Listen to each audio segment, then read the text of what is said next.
you guys feel in your own professional lives that you've compromised your blackness? Do you feel like you've had to compromise your ethnicity, your nationality, whether it's the way you wear your hair, the way that you look, the things that you say, how you speak to each other, whatever it may be? Do you feel like you've ever had to compromise your blackness, so to speak, professionally? I have in the past, but currently no. Like in the past, I've been in spaces, because I'm in healthcare, I've been in spaces where I'm surrounded by majority white people. But now, my current job, I was literally hired by a Black woman, and our practice is 6 out of 7 providers Black women. And so I don't feel any different. My population is like 98% Black. We may have a sprinkling, we call them peaches, sprinkling of peaches here and there, but majority of our patients are Black. The women I work with are Black. The company as a whole is a majority Black women. And I absolutely love it. I can be myself. I can talk the way I normally talk. I don't have to be anything different than I normally would be. But coming into that space, I had to navigate the non-Black world because there are not a lot of Black midwives in general. In healthcare, it is dominated by white men, and right below it, white women. So we kind of came into this niche where they're like, oh, wow, you're a midwife? Like, people don't believe it because they don't see us.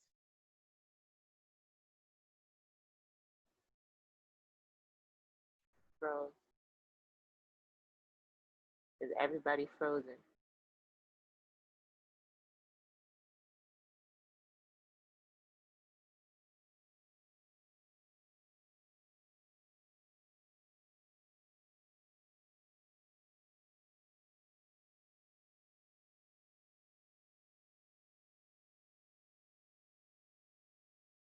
Being Black and to kind of get their life experience is such a big thing for them because we understand the trauma that they've been through. We understand the hardship they've had to go through. We can connect to them on a level that a lot of people cannot when they go, because you guys get me. We don't talk to them in a way that makes them feel like, oh, well, you know, this is because of this. We know, we get it. We know exactly why you're going through that. We know.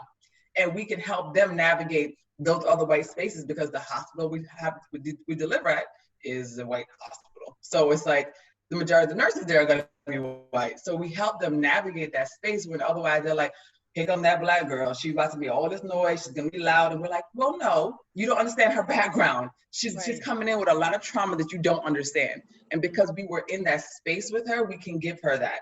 So for me, I've gotten really lucky and I'm blessed to be in a space now where I can be myself amongst the women that I want to serve with the women that I want to work with. It's night and day from where I've come from. Because I came from Duke, and that's not the same. Duke is lily white. Just not the same to where I am now. And it's like, Dixie. It's amazing. It's amazing. I think I mean I have not like Cherie said, like not in recent but in a past job. I definitely have, because I was the only Black person working in administration with a bunch of older white women. I mean, my boss was maybe like 6, 7 years older than me, but she was like in her 30s. But I mean, all the other people above, they were all white women. And I mean, I would go to lunch and have lunch with them because, you know, we're in the administration. We would all go to lunch at the same time, have our lunch in the room together. But as time went on and on, I noticed they were more and more comfortable talking about the Black workers. And I mean, this building was comprised of all the women in this building that worked, they were Black, and they were Jamaican women. I mean, all of them. I'm going to tell you maybe about 10 of them were Black, but it was 125 employees in this place. And they were all women, Black women, being ran by old white women and one white man in the building. And they, you know, like when I sit there and I have lunch, you know, like they sometimes feel like you can't have a conversation with them, but then in reality, you try to teach them something you know more, but it's like you act stupid, but you're not stupid, to see what they will do. And they sure ran for it and were just talking about people that I was friends with. to the point I stepped down from the administration position and actually worked in the classroom amongst my people. And they tried to cut my pay. And I said, well, you can't cut my pay because this is what I make. So I can go below, but you can't change it. Wow. And that's what I did. And I felt more comfortable. And, you know, once I was out of the administration, I was telling them, like, yo, they talk about everybody like dogs. Like, they didn't care about nobody. So I didn't feel like I wanted to be a part of an administration that didn't like any of the people that were working for them. And I mean, from that point on, I said, never again will I, like, deny who I am for the sole purpose of someone else. She brought up a lot of valid points. Where I work is a fairly diverse place. We have a lot of different majority women, but there's a lot of Black women, Asian women, a few people who are from India, white. So there's a lot of different backgrounds, and I will here with all of the Black Lives Matter movements, we've had more of an open discussion about Black culture. And my boss, being a history buff, he knows a lot about things that aren't public knowledge. So he talked about things that I know some even Black people didn't know about. So many Black people this year found out about Juneteenth, which is not something we were taught in schools. But he was able to have an open forum discussion, and he didn't say anything that was inappropriate. He let people talk. And I appreciated having those moments. And I feel like sometimes we get so focused on the work life that we don't realize that the home life impacts the work life. And sometimes we have to have a platform to have those open discussions about what is going on in the world that impacts us on a day-to-day basis in our work lives. So this year, being able to have that moment with him, I felt like it brought us closer as a team. And it allowed us to see that we can have these discussions more, not just in the Black community, but amongst men and women, and then talk about gender roles or in different cultures, because I know a lot of the Asian people, especially with this pandemic, have been getting a lot of hostility. So I think having those open forums, no matter what sector you work in, is important. But prior to that, my past life, I've worked in corporate, I've worked in government,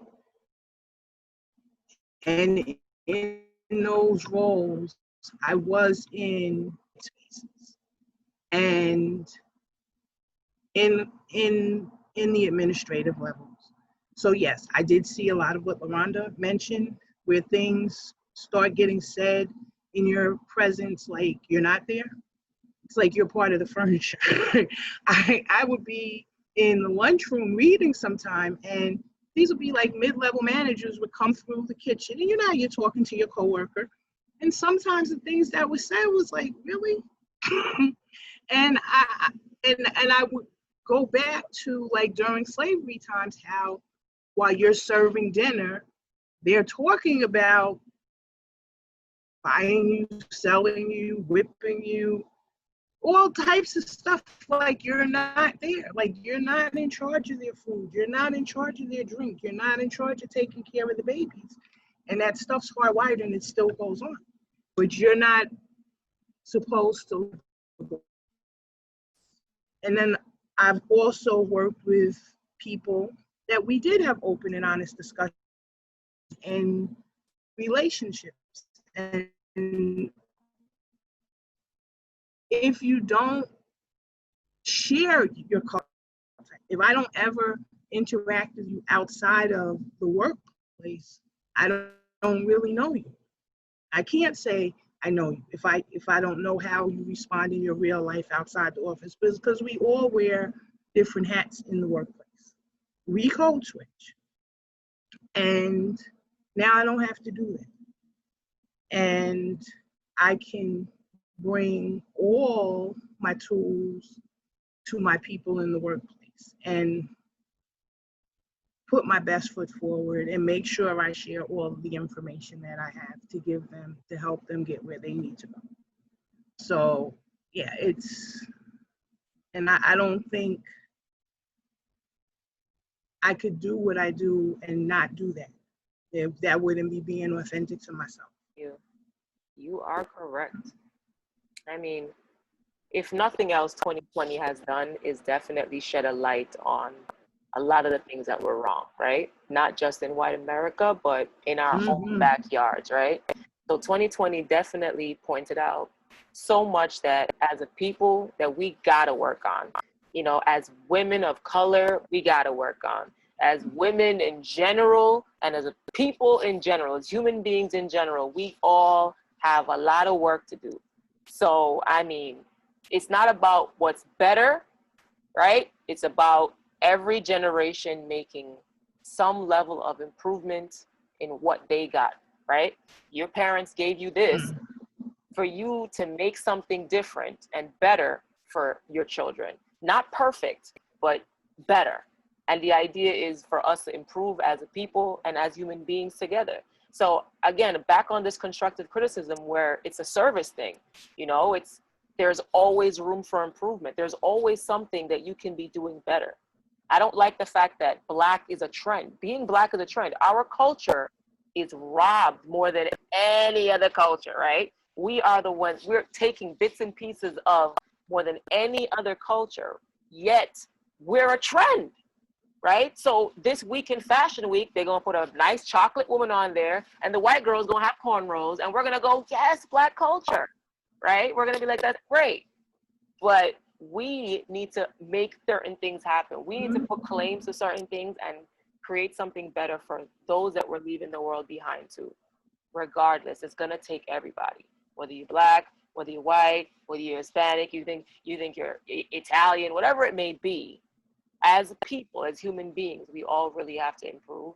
And I hope that you ladies, you know, take the conversations that we just had and bring it out into the world, having those conversations with people that don't look like you, may not agree with you, giving constructive criticism because you want to help out and you want to see other people prosper and not cancel people on their first mistake. You know what I mean? I think we also need to have some grace with things, with everybody in the world. Nobody is perfect. And as black people, we like to act like our shit don't stink, right? So we need to understand that we're not perfect and that they're not perfect, and give some understanding, give some rooms for improvement. You can never go wrong with truth.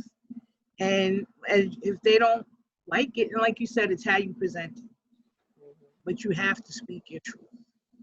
And I want to thank you for providing this platform, because I think we as women of color, this is so invaluable to us because we don't often have spaces where we can share with each other and learn from each other so we can continue to grow.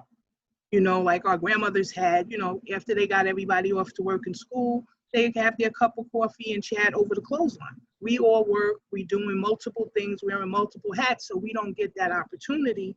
And I think that's how we get caught with the anxiety and the depression, because we don't have that opportunity for fellowship, to share and support and hold each other up and hold each other down. So this is awesome, and it's multi-generational. I guess I'll be the elder here. And so I can get to see it from a younger perspective. You can get to see it from an older woman's perspective that still has a pinky toe in the young side. And we can all grow, and we can all widen our perspectives and be great together. There's enough for everybody. And then we reach out and get the little ones and show them so they don't have to go through all of the hardships we have. And we can save them a few steps. Some stuff they're gonna have to learn on their own. But the things we can share with them and help guide them. And then, as you said, each generation can build on it. And like I said, we can all be great together. A lot of the things that we talked about is about perfection today, and it makes me think of my favorite quote: there are no perfect people in this world, only perfect intentions. And I feel like if we go out into the world and try to make our intentions pure, help each other, lift each other up, like you're creating this platform for us to have this discussion. If we continue to do that in our everyday lives, we will all be better people, not just amongst Black people, but as a entire human race. And I feel like if more people had that mindset, we'd be better faster. We'll be not worried about things such as racism and poverty and homelessness and gender disparities and all of these different things that we're worrying about. If we just created this intention, perfect intention, we'd be better.